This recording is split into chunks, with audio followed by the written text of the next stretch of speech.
काम बिनाको पद त लज्जास्पद होइन र? काम भन्नाले प्राज्ञले गर्ने कामहरू एउटा बौद्धिक लेभल रिजल्ट आउने गरी चाहिँ गर्न सक्ने अवस्था छैन। उड्नु पर्ने थियो, गुड्नु पनि भएन। तपाईँहरू यति बुद्धिजीवी हुनुहुन्छ, यस्तो कालमा पनि यस्तो समयमा पनि तपाईँहरू एउटा जातिको समूह बनाइराख्नु भएको छ। जनजातिहरू अहिले पनि राज्य सत्तामा शासकीय स्वरूपमा अट्ने खालको परिस्थिति बनेको छैन। त्यो नबन्जेलसम्म हामीलाई आदिवासी होइन मङ्गोल भन्नुपर्छ भनेर चाहिँ एउटा छुट्टै खालको फेरि अर्को जन्मिराखेको छ। अर्को यो आदिवासी जनजाति भन्ने शब्द चाहिँ पञ्चायत कालमा थियो। आदिवासी जनजाति भन्ने शब्द चाहिँ आगन्तुक शब्द नै हो। अनि यो मङ्गोल हामी तामाङ चाहिँ हामी भूमिपुत्र हौँ भनेपछि मङ्गोल होइन, अरू मङ्गोल हुनु। मङ्गोल अरू भन्नाले अब अरूहरूले राई लिम्बू मगर सबैले मङ्गोल भनेपछि तामाङ मङ्गोल भित्र परेन। एकातिर गाउँतिरको सामन्तहरूले नै हाम्रो कम्युनिटीलाई चाहिँ नि दास बनाइराख्ने। तामाङहरूले जनप्रतिनिधित्व गरिराखेको छ नि ठुलो सङ्ख्यामा। उहाँहरू तयार हुनुहुन्न नि त। नमस्कार, स्वागत छ यहाँहरू सम्पूर्णलाई निगरानी अनलाइन टिभी हेरेर बसिरहनुभएका तमाम दर्शकवृन्दहरूको लागि म दर्शक हो। दर्शकवृन्द, आज म विशेष एकजना व्यक्तिसँग कुराकानी गर्न जाँदैछु। तामाङ प्राज्ञ सभाका अध्यक्ष श्याम तामाङसँग आज कुराकानी गर्न जाँदैछु। आउनुहोस् उहाँलाई स्वागत गरौँ। स्वागत छ यहाँलाई। धन्यवाद। जस्तो तामाङ प्राज्ञ सभाका काम कर्तव्य र तपाईँहरूले गर्दै आउनुभएको काम चाहिँ के छ? तामाङ प्राज्ञ सभा एउटा तामाङ समुदायलाई मात्र नभएर आम आदिवासी जनजाति लगायतका सम्पूर्ण पिछडिएका वर्गको हितमा तामाङहरूको आफ्नो विज्ञता, दक्षता र क्षमतालाई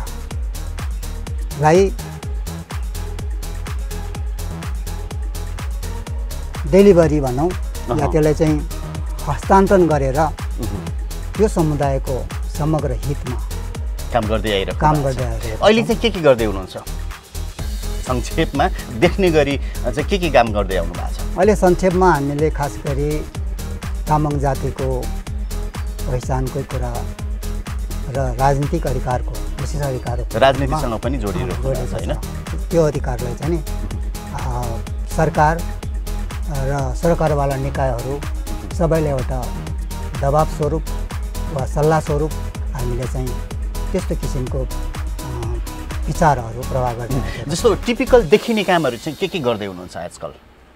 टिपिकल कामहरूमा अब हामीले तत्कालै प्रत्यक्ष रूपमा हामी नेपाल सरकारको निगरानी गरिरहेका छौँ। उहाँको गतिविधिहरूलाई निहालिरहेका छौँ र हामीले लागेका कुराहरू हामीले मिडिया मार्फत वा डेलिगेसन मार्फत चाहिँ नै प्रस्तुत गरेका छौँ र उहाँहरूले कन्भिन्स गर्ने प्रयास गरिरहेका छौँ।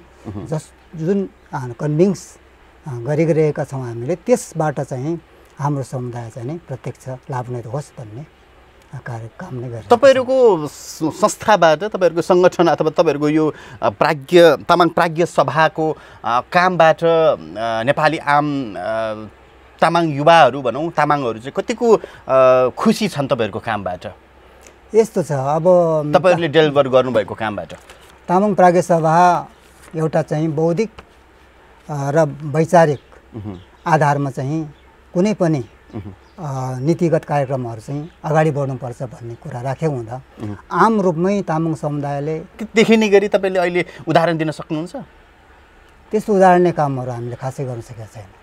किन यस्तो कमजोर चाहिँ किन? तपाईँहरू एकदम यति बौद्धिक मान्छेहरूको जमात हो यो तामाङ प्राज्ञ सभा। यसमा केही समस्याहरू देखेका छौँ। जस्तै अब समस्याहरूमा के छ भन्दाखेरि राजनीतिक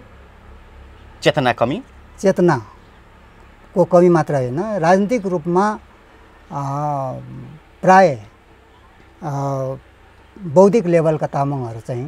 तर तपाईँको यो सङ्गठन त तामाङहरूको सबैभन्दा बौद्धिक लेभलका, सबैभन्दा एजुकेटेड वर्ग समूह हो नि होइन? यो त तामाङ प्राज्ञ सभा त किन कमी भयो? त्यो त्यही हो। अब कमी भन्नाले पनि अब उहाँहरूले बौद्धिक समुदायले तामाङ प्राज्ञ सभाले दिएका चाहिँ नि एउटा कार्यक्रम हो, तामाङ प्राज्ञ सभाले चाहेको लक्ष्य हो। त्यसमा उहाँहरूको सहयोग हुनुपर्नेमा चाहिँ उहाँहरू चाहिँ बढीभन्दा बढी चाहिँ नि राजनीतिक दलसँग चाहिँ एकीकृत भएर उतैतिर उहाँको चाहिँ नि सम्पूर्ण चिजहरू भनेपछि यो सङ्गठनभित्र तामाङ प्राज्ञ सभामा रहने तपाईँका सदस्यहरू त्योपट्टि भएर हो, राजनीतिकरण भएर हो? एउटा राजनीतिकरण हो र अर्को चाहिँ पेसागत हिसाबले पनि व्यस्तता छ। त्यसले गर्दा हामीले चाहिँ जसले जति सक्छ समय र विद्धता चाहिँ नै डेलिभरी गर्नको निमित्त हामी प्रयत्नरत छौँ र त्यसमा साथीहरू जुटिरहनु भएको छ। यसले तत्कालै एउटा देखिने खालको एउटा रिजल्ट आउने खालको कार्यक्रम चाहिँ गर्न सक्छ। तपाईँहरू यति बौद्धिक मान्छेहरूको समूहले किन यति पछि पर्नु भएको? तपाईँ किन यस्तो भनिराख्नु भएको छ? होइन, यो यो यो यो यो खालको तपाईँले एन्सर दिइराख्नुपर्ने अवस्था किन आयो? यो अवस्था मैले फेरि पनि भन्छु कि राजनीतिसँग जीविकालाई चाहिँ नि मिसाएर लान थाल्यो बुद्धिजीवीहरूले पनि। त्यसले गर्दा ठुलो सङ्ख्यामा बौद्धिक व्यक्तित्वहरू हुँदा पनि त्यसलाई चाहिँ त्यो संस्थाबाट एउटा विचार लिने, त्यो संस्थाबाट एउटा प्रेरणा लिने र त्यो संस्थालाई चाहिँ नि हातेमालो गरेर अगाडि बढ्ने भन्दा पनि संस्थाले के दिन्छ, त्यहाँ गएपछि आफ्नो पर्सनालिटी कसरी बढ्छ, आफ्नो चाहिँ इन्कम कसरी हुन्छ भन्ने चिज नै हेर्ने हो। अनि त्यसपछि गएर संस्थाको जब उहाँले थोरुली कार्यक्रम र यसको नीति, यसको यो उद्देश्यहरू प्राप्त गर्नुहुन्छ र त्यतिखेर उहाँहरूले चाहिँ नि यसमा चाहिँ नि समय लगानी गर्नुपर्ने, आफ्नो किसिमको आफूले खानुपर्ने केही पैसाहरू लगानी गर्नुपर्ने जस्तो देखिसकेपछि चाहिँ अहिलेको हाम्रो बुद्धिजीवी तामाङ भन्ने तपाईँहरूको पनि यो सङ्गठनको यो बुद्धिजीवी सङ्गठन जस्तो यो तामाङ प्राज्ञ सभाको पनि एउटा केही नीति होला, नियम होला, तपाईँहरू एउटा चाहिँ एउटा निश्चित एरियामा रहेर काम गर्नुपर्ने अवस्था त होला नि पक्कै पनि, होइन? अनि तपाईँहरू त्यो आफ्नो आफैले बनाउनु भएको नीति विधानलाई पनि कुल्चिएर अहिले बाहिर हुनुहुन्छ? त्यसो हो भने तपाईँको आशयलाई मैले भने है, किनकि सबैजना कोही राजनीतिमा व्यस्त छौँ हामी, कोही चाहिँ अब लाभ नभएर चाहिँ काम गर्न सकेनौँ भन्ने खालको कुराहरू गरिराख्नु भएको छ, होइन? जस्तो सङ्गठनलाई, समूहलाई, तपाईँको यो तामाङ प्राज्ञ सभालाई टाइम दिन सकिराखेको छैन भन्ने खालको आश्रय नै हो तपाईँहरूको, होइन? अहिले तपाईँले जे बोल्दै हुनुहुन्छ भनिसकेपछि तपाईँहरूले त आफ्नै यो समूह तामाङ प्राज्ञ सभालाई त टाइम दिन तपाईँको विधान अनुरूप त काम गर्नु भएको रहन्छ नि त, होइन? किन काम गर्नुभयो तपाईँहरू? किन अध्यक्ष बनिराख्नु भएको त्यसो हो भने? प्रयासरत हुन्छ, मानिसको स्वभाव हो त्यो। समयले पनि कतिपय साथ दिनुपर्ने हुन्छ र हाम्रो प्रयत्नहरू चाहिँ जारी रहन्छ। काम बिनाको पद त लज्जास्पद होइन र? काम भन्नाले प्राज्ञले गर्ने कामहरू, एउटा बौद्धिक लेभलको कामहरू गर्नुको निम्ति अब भिडभाड अरू कसैलाई केही चाहिँ देखाउने गरिरहने कुरा त हुँदैन। भनेपछि तपाईँहरूले नीतिगत रूपमा बिस्तारै भित्रभित्र गरिराख्नु भएको छ? एकदम। अब देखिने गरी कसरी गर्नुहुन्छ? कस्तो खालको कामहरूलाई अगाडि देखिने गरी काम गर्नुहुन्छ? देखिने कामहरू त्यही हो। अब मुख्य रूपमा चाहिँ अघि पनि मैले भनिसकेँ कि हाम्रो सङ्गठनले, तामाङ प्राज्ञ सभाले जुन किसिमको उद्देश्य लिएर हामी कार्यक्रम अगाडि बढाउँदै थियौँ, त्यो क्रम चाहिँ अहिले यसको स्थापना कालदेखि नै जे गर्नुपर्ने चिजहरू हो त्यो चाहिँ हामी गर्न सक्नु भएको छैन। त्यो रिजल्ट आउने गरी चाहिँ गर्न सके अवस्था छैन। उड्नु पर्ने थियो, गुड्नु पनि भएन, घिस्रिँदै हुनुहुन्छ, यो भन्दा हुन्छ, होइन? त्यसो भने अलिकति म तपाईँलाई अहिलेको तामाङहरूको अवस्थाको बारेमा म सोध्छु तपाईँलाई। कस्तो छ अहिलेको तामाङ बुद्धिजीवीहरूले के सोच्दो रहेछन् प्राय बढी? अलिकति तपाईँले संस्मरण गरिदिनुहोस् न, के भन्न चाहनुहुन्छ? बुद्धिजीवीको हैसियतबाट हामीले बुद्धिजीवीसँग सङ्गत गरेर, होइन? तपाईँ त तामाङ प्राज्ञ सभाको पनि अध्यक्षको नाताले म सोध्दैछु है यो प्रश्न। हजुर। अनि यहाँ चाहिँ हामी लगभग अब 100औं सङ्ख्यामा हाम्रो तामाङ दाजुभाइ जो बुद्धिजीवी हुनुहुन्छ उहाँहरूसँगको लामो छलफल पछि नै यो संस्थाको स्थापना भएको हो। डेफिनेटली। र त्यो संस्थाले जुन किसिमको एउटा परिकल्पना गरेको थियो कि यो देशमा एउटा ठुलो सङ्ख्यामा रहेको तामाङ जातिहरूको परिस्थितिलाई पटक पटकको यो राजनीतिक परिवर्तन, पटक पटकको चाहिँ सरकारको परिवर्तन, यो सबै चिजबाट तामाङहरूले धेरैले आश गर्दै आयो। हाम्रो बाजे पुर्खादेखि नै अहिलेसम्म आशावादी रहे हैन, आशावादीमै सीमित रह्यो, आशामा रह्यो। र तर त्यसैलाई त्यो आशा मात्रै भयो र अबको स्थिति भनेको चाहिँ अब देशमा गणतन्त्र परिस्थिति स्थापना भएको छ। यो बेलामा तामाङको रोलहरू गर्ने हो भनेदेखि, तामाङले हामीले चाहेको चिजहरू सङ्गठित रूपले अगाडि जानु जाने हो भनेदेखि तामाङलाई छेक्ने रोक्ने परिस्थितिहरू चाहिँ अब हिजो जस्तो छैन र अगाडि बढ्न सकिन्छ भनेरै हामीले छलफल गरेको हो। र त्यो छलफललाई त्यो अगाडि बढ्छु भन्ने किसिमको कुरामा चाहिँ हामीहरू एकदम प्रष्ट दृष्टि राखेर नै अगाडि बढेको हो होइन। तर कालान्तर के हो भन्दाखेरि नेतृत्वमा बस्ने साथीहरू जसलाई हामीले आशा गऱ्यौँ त्यो नेतृत्वबाट पनि कामहरू चाहिँ नै त्यस्तो किसिमको प्रभावकारी ढङ्गबाट अनि अलिकति एक्टिभ ढङ्गबाट। कसको कुरा गर्दै हुनुहुन्छ तपाईँको? तामाङ प्राज्ञ सभाका पूर्व अध्यक्षहरूको कुरा गर्दै हुनुहुन्छ होइन? पूर्व कमिटीको साथीहरू। अहिले तपाईँको पालो आइसकेपछि चाहिँ तपाईँले कसरी हाँकिराख्नु भएको छ? मेरो चाहिँ के त एकदम सर्टकटमा भनिदिनुहोस् न, हामी अरू प्रसङ्ग पनि गर्नुपर्छ। मेरो चाहिँ के थियो भन्दाखेरि म जब यो संस्थालाई अगाडि बढाउनको निम्ति मैले स्टेप लिनको निम्ति मैले ठुलो एउटा सोचाइ राखेर एउटा परिवर्तनको चाहिँ डिफ्रेन्ट टेस्ट चाहिँ आकार दिन्छु समाजलाई भन्ने किसिमको चाहना थियो। त त्यसमा त्यसरी ड्राइभ गर्दा पनि बिचमा चाहिँ के कस्तो अवस्था आयो भन्दाखेरि अब नम्बर 1 यो संस्था भनेको हामी कुनै धार्मिक वा विदेशी कुनै संस्थाबाट हामी पैसा लिन्नौँ होइन। सरकारसँग पनि हामीले साझेदारी चाहिँ गर्छौँ हामी, तर डोनेसनको रूपमा हामी लिन्नौँ, त्यो चन्दा उठाउँदैनौँ होइन। हामी सदस्यको बर्कतले कति भ्याउँछ त्यही आकारमा मात्रै हामीले विचारहरू र हाम्रो कार्यक्रमहरू चाहिँ हामीले प्रवाह गर्छौँ। त्यसले गर्ने बेलामा चाहिँ त्यति हुनुको निम्ति हाम्रो सदस्यताको सङ्ख्याको चाहिँ नि एकदम जुन बृहत्तर हुनु पर्दथ्यो त्यो हुन सकेन। श्याम सर, एउटा कुरो नि अहिले जस्तो विभिन्न जातीय सङ्गठनहरू त जस्तो अहिलेको सरकार, अहिलेको चाहिँ ठुला पार्टीहरूलाई पनि एउटा आफ्नो चाहिँ गाँड भइरहेछ क्या, अप्ठ्यारो भइरहेछ। तपाईँहरू यति बुद्धिजीवी हुनुहुन्छ, यस्तो कालमा पनि यस्तो समयमा पनि तपाईँहरू एउटा जातिको चाहिँ समूह बनाइराख्नु भएको छ। जात 36 वर्णको फुलबारी भनेर चाहिँ ऊ बेला चाहिँ पृथ्वीनारायण शाहले भनेको यहाँ कतिवटा जात छन्, कतिवटा धर्म छन् होइन, कतिवटा समाज छन्। तपाईँ एउटा चाहिँ जातीय एउटा सङ्गठन, एउटा ग्रुप, त्यो पनि होइन, यसको औचित्य यो समयमा पनि छ र? हजुर, किन औचित्य यसको छ भन्ने कुरा सुन्नु होला। किन औचित्य यसको छ भन्दाखेरि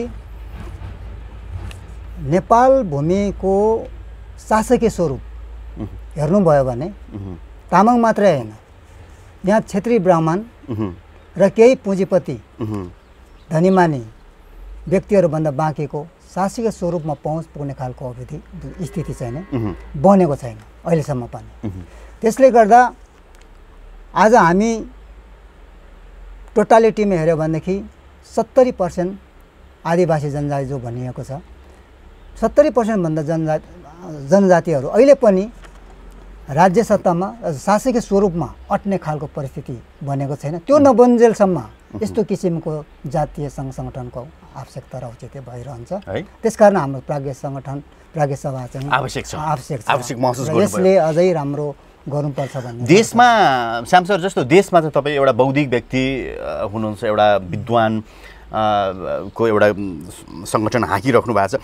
अहिले भर्खरै तपाईँले आदिवासी जनजातिको कुरा गर्नुभयो, जातीय सङ्गठनहरूको कुरा गर्नुभयो, यसको औचित्यको बारेमा पनि भन्नुभयो, यसको आवश्यकताको बारेमा पनि भन्नुभयो।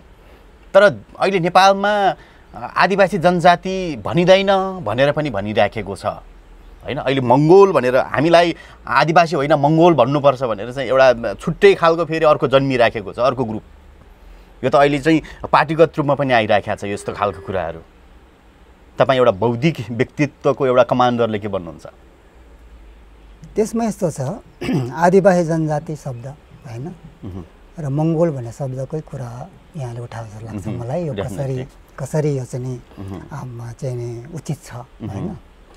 अब यसमा चाहिँ हाम्रो धारणा के छ भन्दाखेरि यो आदिवासी जनजाति भन्ने शब्द चाहिँ पञ्चायतकालमा थिएन। पञ्चायतकाल यो 2047 साल संविधान लागू भएपछि त्यसमा यो आदिवासीहरूसँग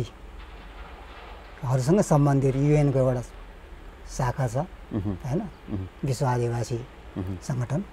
त्यो आदिवासी सङ्गठनले चाहिँ यो नेपाली सरकारलाई जनप्रतिनिधिहरूलाई कन्भिन्स गर्यो वा पढायो होइन। त्यसरी चाहिँ उहाँहरूले राखेको हुनाले आदिवासी जनजातिको व्याख्यासहितको चाहिँ एउटा प्रतिष्ठान नै नेपालमा होइन।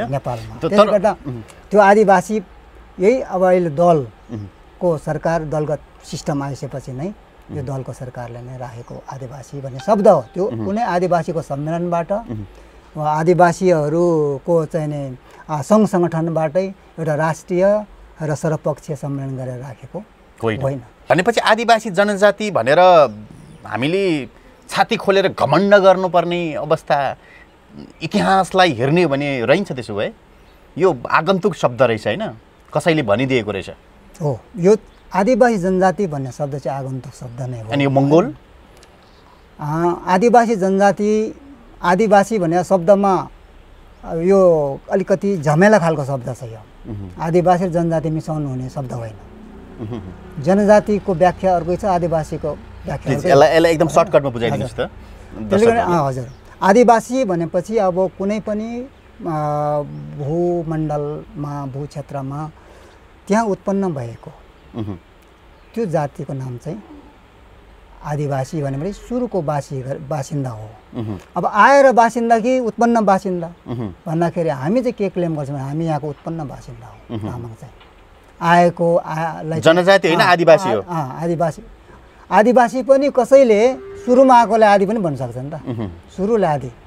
तर हामी यहाँ उत्पन्न भएको किरा फटेङ्ग्रा मकुराबाट चाहिँ अब समुद्रको स्थितिबाट जेबाट भए पनि हामी यहाँ चाहिँ नेपालमा उत्पन्न भएको हुनाले हामी आदिवासी र यो भूमिमै उत्पत्ति भएको हुनाले हामी चाहिँ आदिवासी भने हामी भूमिपुत्र भन्न रुचाउँछौँ।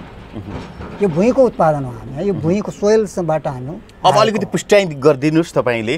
अनि यो मङ्गोल शब्द यो फेरि किन सुनिँदैछ आजकल बजारतिर गाउँतिर, यसलाई अलिकति पुष्टाइ गरिदिनुहोस् त। यो आदिवासी जनजातिसँग यो मङ्गोल जोडिन्छ कतै? मङ्गोल यस्तो हो, अब मेरो अध्ययनले के भन्छ भन्दाखेरि मङ्गोल भन्ने एउटा देश छ, मङ्गोलिया चाइना र रसियाको बिचतिर माथि होइन।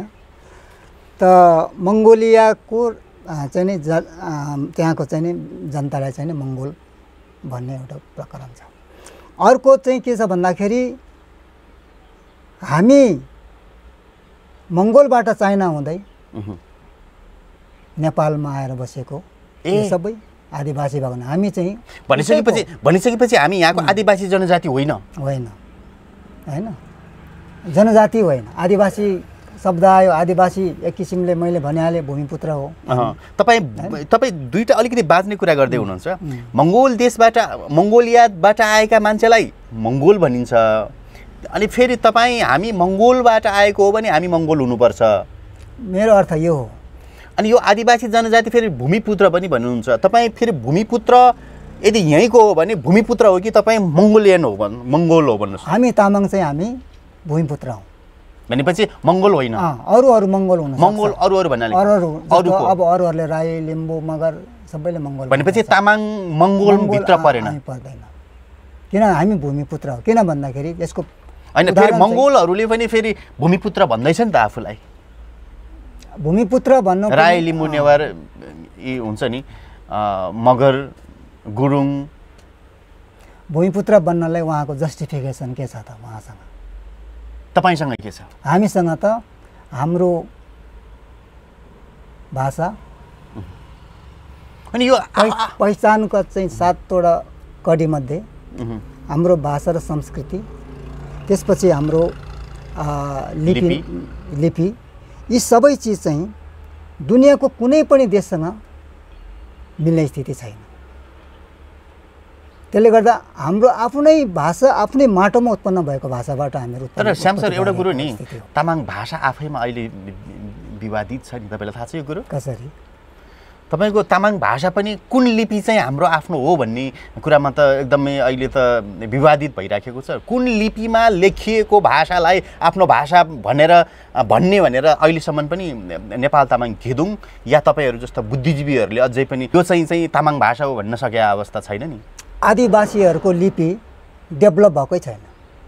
आदिवासी भूमिपुत्रहरूको लिपि कुन हो त भन्ने चाहिँ पछि सिक्किमतिरको तामाङ भनिदिनुहोस् कुन लिपि हो भन्नुहोस् त, तामाङको लिपि कुन हो? हाम्रो आफ्नो लिपि नै छैन। तपाईँले अघि किन छ भन्नुभयो त? त्यो लिपि डेभलप गरेको पछि डेभलप गरेको लिपि हो भनेपछि यहाँको भूमिपुत्र होइनौ त्यस भए तामाङ? भूमिपुत्रको लिपि हुँदैन। के हुन्छ त?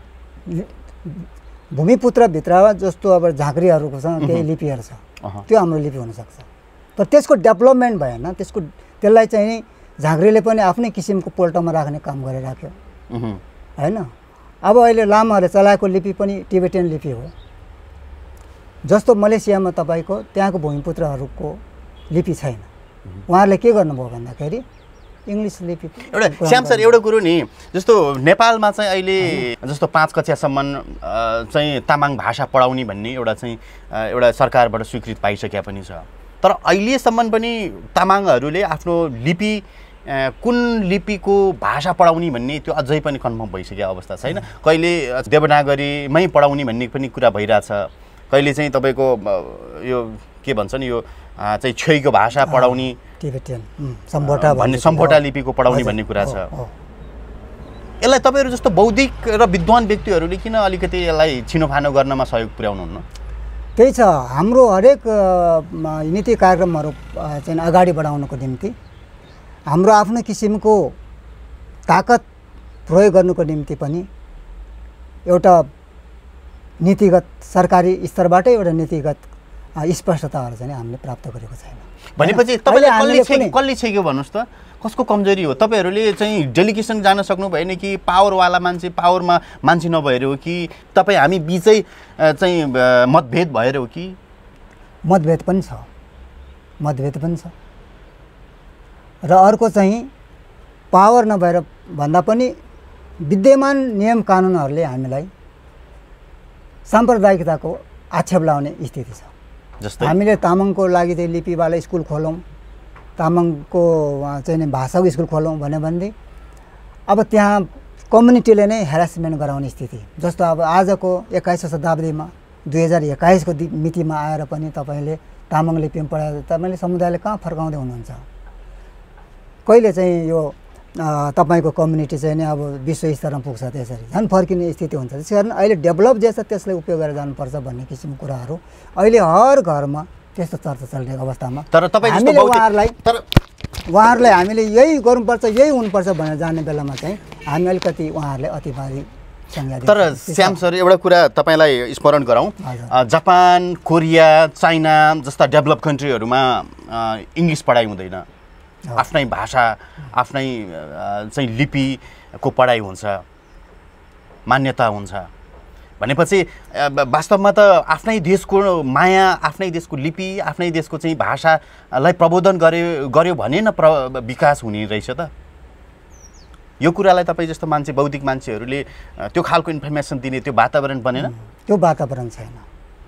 प्रवर्धन गर्नुको निम्ति के आवश्यकता भन्नुपर्छ? के भयो भने त्यो वातावरण बन्न सक्छ? एउटा त अब नेपाल सरकारले चाहिँ नीतिगत रूपमै हैन कुन लेभलसम्म कसरी पढाउने र त्यसलाई चाहिँ सरकारको सहयोग के रहन्छ त भन्ने किसिम स्पष्टसँग आउनुपर्छ। किनकि हाम्रो अब तामाङ कम्युनिटी भनेको त अब तपाईँले गरिबीको रेखालाई चाहिँ हेर्नु भयो भनेदेखि अब 95% गरिबको लेभलभन्दा तल छ हामीले सङ्ख्यात्मक रूपमा लिएर भने अब त्यस्तो खालकोले आफ्नो किसिमको युनिभर्सिटीसम्म बनाउनेसम्मको स्थिति कल्पना गरेर मात्रै त हुँदैन। तामाङ प्राज्ञ सभाको विधान र तपाईँहरूको चाहिँ जुन खालको विधि विधानमा चाहिँ त्यो खालको उल्लेखित छ कि छैन? यो खालको हामीलाई बन्दोबस्त पुर्याइदियो भने हामी यो सम्मान गर्न सक्छौँ भन्ने खालको तामाङको यो गाउँको यो ठाउँको मान्छेहरूलाई हामी यो स्तरसम्म पुर्याउनमा चाहिँ हामीले यो तामाङ प्राज्ञ सभाले सहयोग पुर्याउनेछ, पुग्नेछ र काम हामी सक्सेस हुन्छौँ भन्ने खालको त्यो विधि विधानमा उल्लेखित छ कि छैन? विधिमा हामीले हाम्रो शैक्षिक जागरण गर्ने होइन, शैक्षिक विकास गर्ने भन्ने सेक्टर एउटा छ। त्यो सेक्टर अन्तर्गत चाहिँ नै अब तामाङ भाषाको प्रवर्धनलाई नै हामीले मुख्य प्राथमिकता दिन्छौँ लिपिमा भन्दा पनि।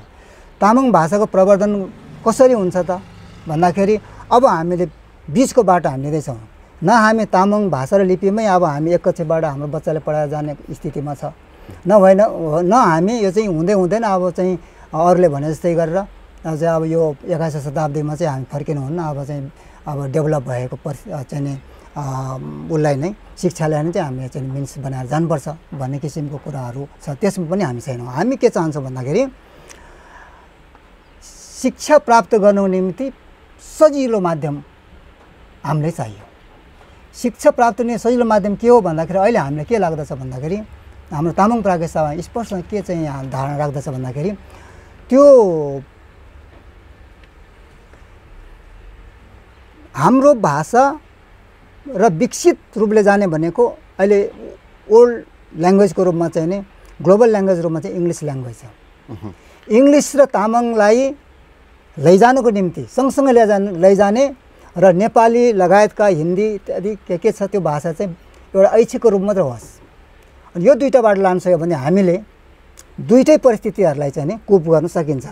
एउटा हामी फर्किनु पर्दैन, अर्को हामी चाहिँ हाम्रो आफ्नो किसिमको भाषालाई पनि छोडेर अङ्ग्रेजी र नेपाली साहित्यतिर जानु परिस्थिति। ठिक छ श्याम सर, अब यो कुरालाई यति नै राखौँ। अब हामी अन्तिम चरणमा छौँ। अब अलिकति तामाङहरूको इतिहासको बारेमा अलिकति तपाईँबाट म जानकार हुन चाहन्छु।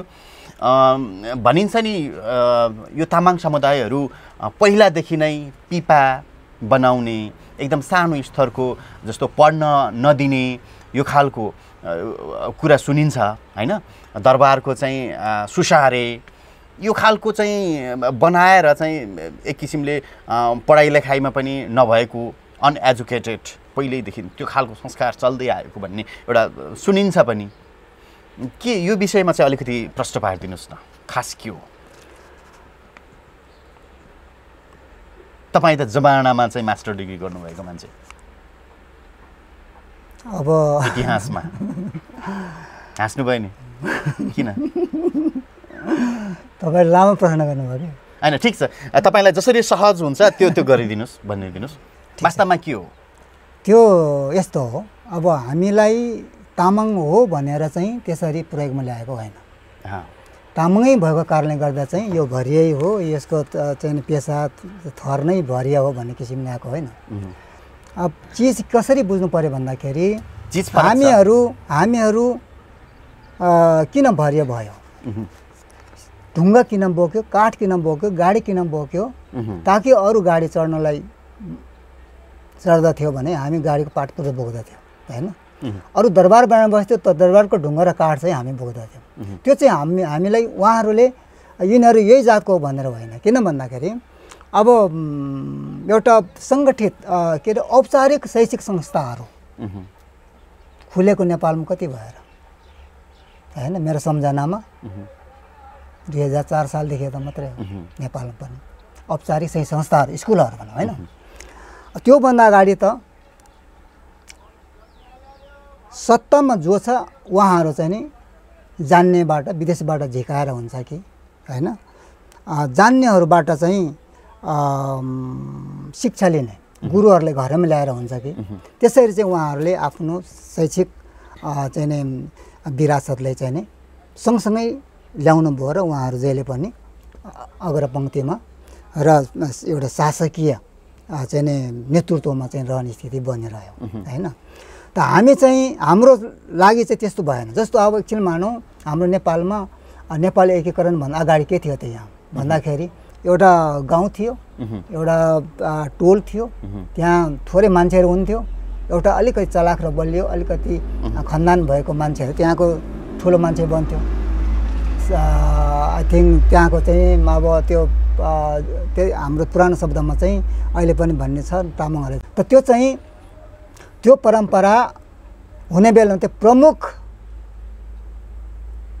काम हो कि आफ्नो कम्युनिटीलाई त्यही बेलादेखि के सिकाउने के पढाउने त्यो प्रमुखले पनि गरेन। उसले उल्टै के गर्यो भन्दाखेरि उनीहरूलाई सोचे भारी बोकाउन लाउने अनि सरकारमा को छ उसको एजेन्ट बन्ने हैन, उसको एजेन्टको रूपमा काम गर्ने त्यो परम्परा आजको दिनसम्म पनि म देख्दछु हैन।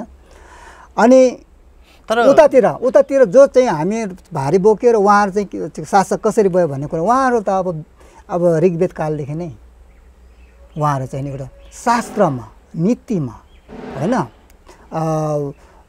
एउटा दर्शनमा उहाँहरू चाहिँ कन्टिन्यू लागिरहनु भएको छ। खसारेको कुरा गर्नुभयो।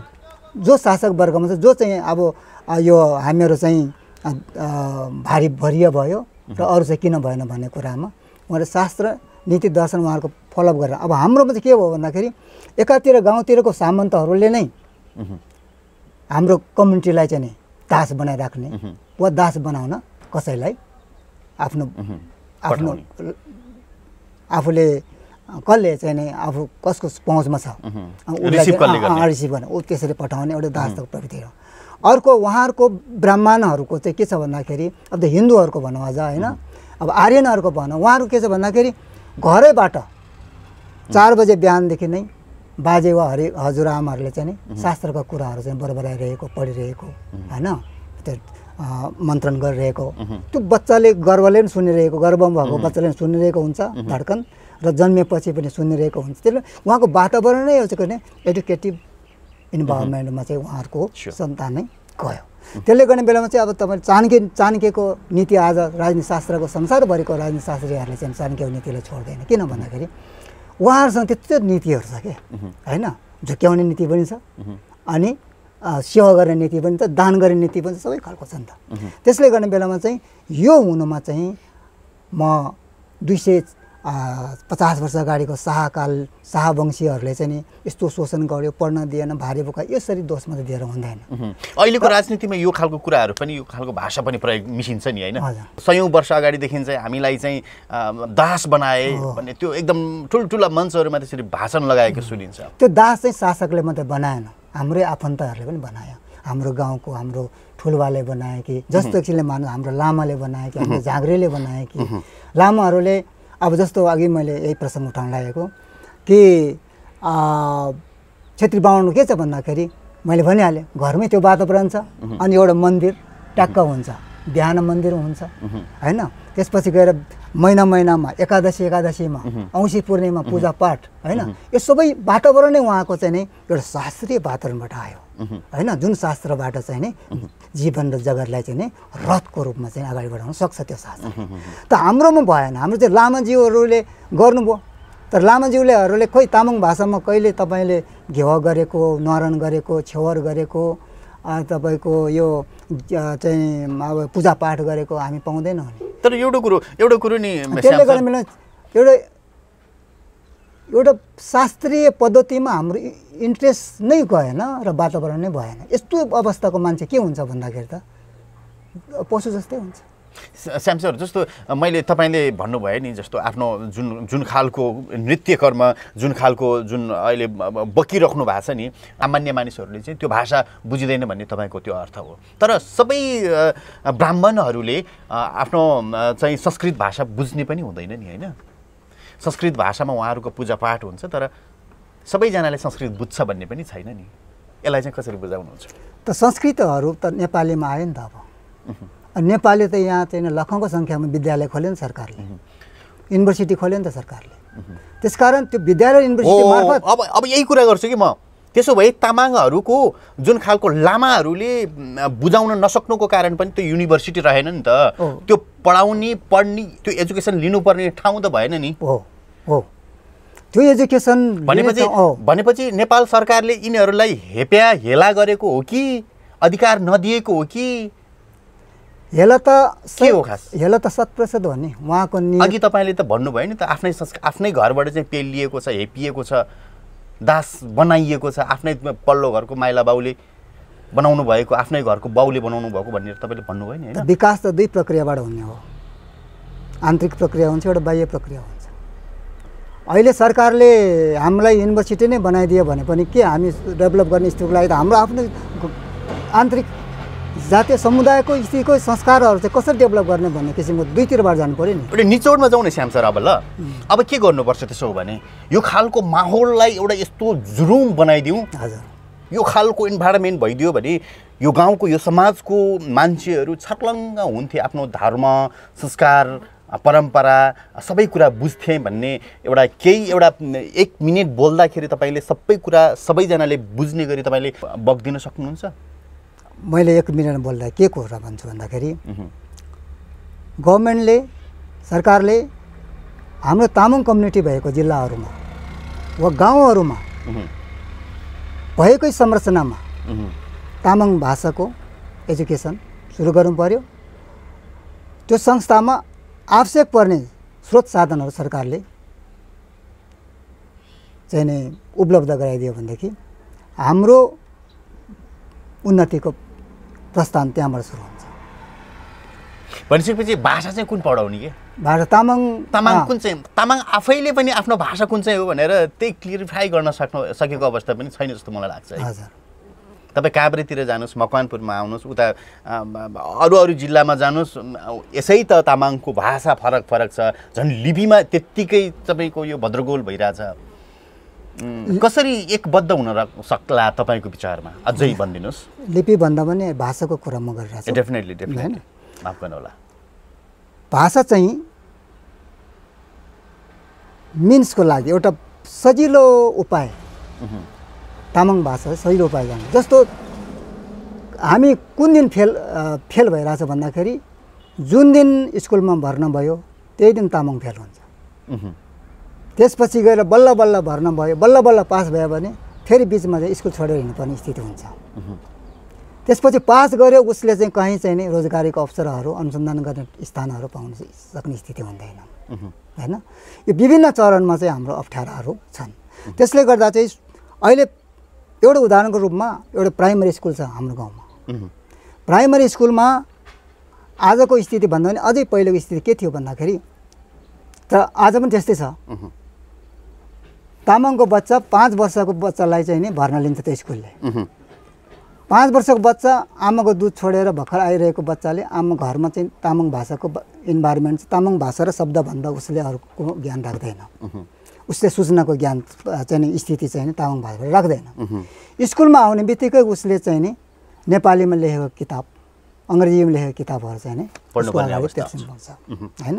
त्यसपछि पढाउने पनि कि त तराईको हुन्छ प्राइमरी लेभलमा, कि त नेपाली नै हुन्छ।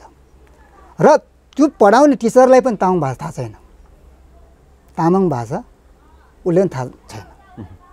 त्यसपछि गएर पढ्नेलाई चाहिँ नि नेपाली भाषा थाहा छैन। यो कुरा त तपाईँलाई थाहा रहेछ नि होइन? पहिल्यैदेखि थाहा थियो कि यो कुरा भर्खरै थाहा भएको? एकदम पहिलो भन्नाले मैले तामाङ प्राज्ञ सभाको सुरु हुनुभन्दा अगाडि नै थाहा भएको चिज हो। यो कुरा एजेन्डाको रूपमा तपाईँले अगाडि ल्याउनु भयो कि नै? ल्याएको छैन। किन पछि पर्नु भएको? त्यही हो, ल्याउनुको निम्ति चाहिँ एउटा परिस्थितिहरू सिर्जना हुनुपर्छ। अहिले कुन परिस्थिति, कस्तो खालको परिस्थिति आउनु? परिस्थिति भनेको एउटा अहिले के छ भन्दाखेरि तामाङहरूले जनप्रतिनिधित्व गरिराखेको छ नि ठुलो सङ्ख्यामा। उहाँहरू तयार हुनुहुन्न नि त।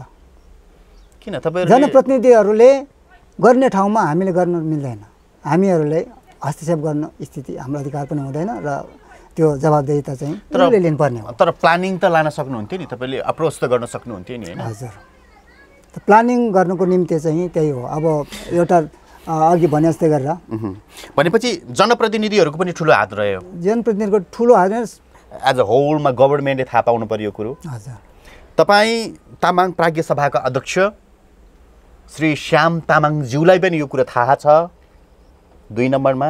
3 नम्बर नेपाल तामाङ घेदुङलाई पनि थाहा हुनु पर्ला यो कुरो। अनि अरू कसलाई थाहा हुनुपर्छ र कसले मिलेर काम अगाडि बढायो भने तपाईँले अघि भर्खरै जुन दुखेसो सुनाउनु भयो नि हामीलाई त्यो परिपूर्ति गर्नको लागि हामी अगाडि बढ्न सक्छौँ।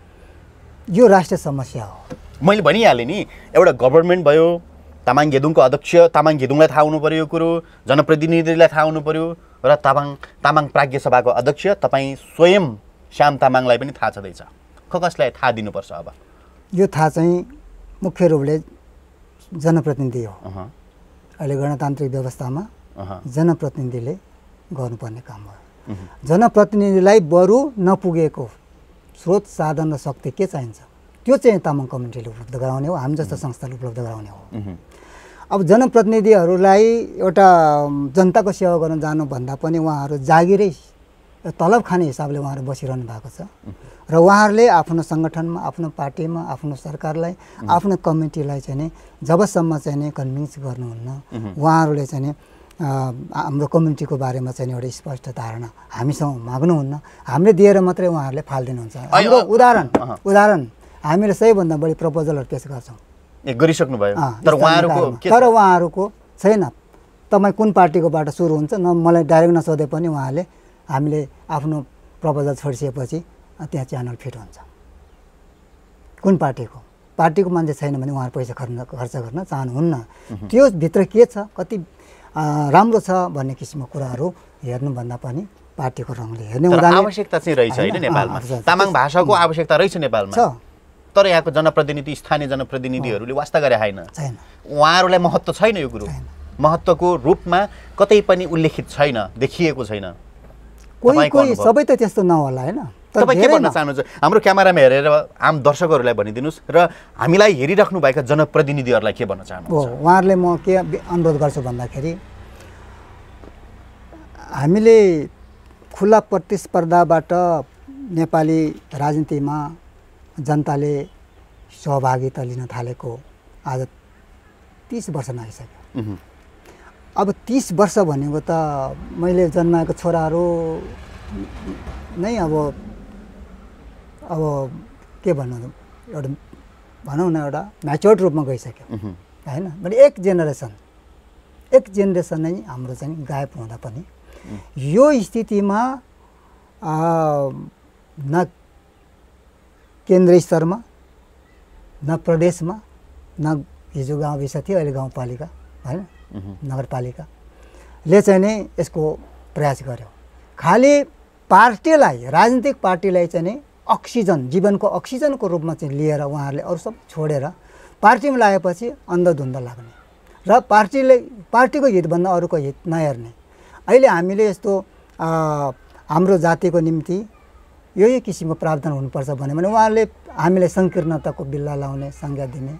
त्यसपछि गएर तपाईँहरूले यस्तो अब चाहिँ यो पुरानो कुरा गर्ने, जातीय विखण्डनको कुरा, सामाजिक असहिष्णुताको कुरा गर्यो भनेर चाहिँ हामीलाई आरोप लगाउने वाला छ। किन हामी विज्ञबाट चाहिँ पारित गरेर लगेको चिजहरू एउटा चिट चोरेर फेल भएको, एसएलसीसम्म पास नभएको चाहिँ जनप्रतिनिधि बनाउँदोहरूले चाहिँ हामीलाई त्यो चिजलाई चाहिँ एउटा थाङ्नो बनाएर चाहिँ पठाइरहेको अवस्था छ। त्यसले गर्दा हामी के भन्न चाहन्छौँ भन्दाखेरि जनप्रतिनिधिहरू एकदम पुरा दिल लगाएर तपाईँहरू तामाङ भाषाको विकास, यसकारण कि सूचना सजिलो लागि पनि चाहिन्छ हाम्रो तामाङ भाषाको विकास हुनुपर्छ र तामाङ भाषासँगै अङ्ग्रेजी भाषालाई, तामाङ भाषा र अङ्ग्रेजी भाषालाई चाहिँ सँगसँगै लान सक्यो भनेदेखि ग्लोबल कम्पिटिसनमा तामाङहरू छिट्टो र छोटो अवधिमा नै जान सकिन्छ भन्ने हामीलाई विश्वास छ। त्यसकारण सबैको सहयोगको लागि हामी अनुरोध गर्छौँ। उहाँ हुनुहुन्छ तामाङ प्राज्ञ सभाका केन्द्रीय अध्यक्ष श्याम तामाङ। अब अन्तमा केही भन्न मन लागेका छुटेका केही प्रश्नहरूको जवाफ तपाईँसँग छन् भने केही भनिदिनुहोस्। त्यस्तो खासै छैन। अब मेरो आजको तपाईँसँगको भेटको निष्कर्षमा के छ भन्दाखेरि आम रूपमा तामाङहरू जहिले पनि हामी सत्तामा पुगेन, हामीले भनेको जस्तो गर्नु सकेन, हामीलाई चाहिँ पछाडि पारिएको छ, हामी माथि षड्यन्त्र गरिएको छ भन्ने कुरामा दुईवटा कुराहरू हामीले जहिले पनि बुझ्नुहोस् होइन। एउटा आन्तरिक र बाह्य वातावरणमा हामी जानुपर्छ। आन्तरिक रूपमा हामी तामाङहरूले चाहिँ अरूले के गर्छ छोडिदिनुहोस्, अरूले गरेन त्यो पनि तपाईँले वास्ता नगर्नु, तर तपाईँले गर्नुहोस्। कि तपाईँले के गर्नुहुन्छ भन्दाखेरि तपाईँको आफ्नो घरबाट तपाईँले एउटा तपाईँले चाहेको व्यवस्था, तपाईँले चाहेको स्थितिलाई चाहिँ नै अगाडि बढाउनुहुन्छ भनेदेखि तपाईँले घरबाट सुरु गर्नुहोस् होइन। तपाईँले जहिले पनि सूर्य उदाउनुभन्दा अगाडि उठ्नुहोस् होइन। तपाईँले आफ्नो सरसफाइमा पुरा ध्यान दिनुहोस्।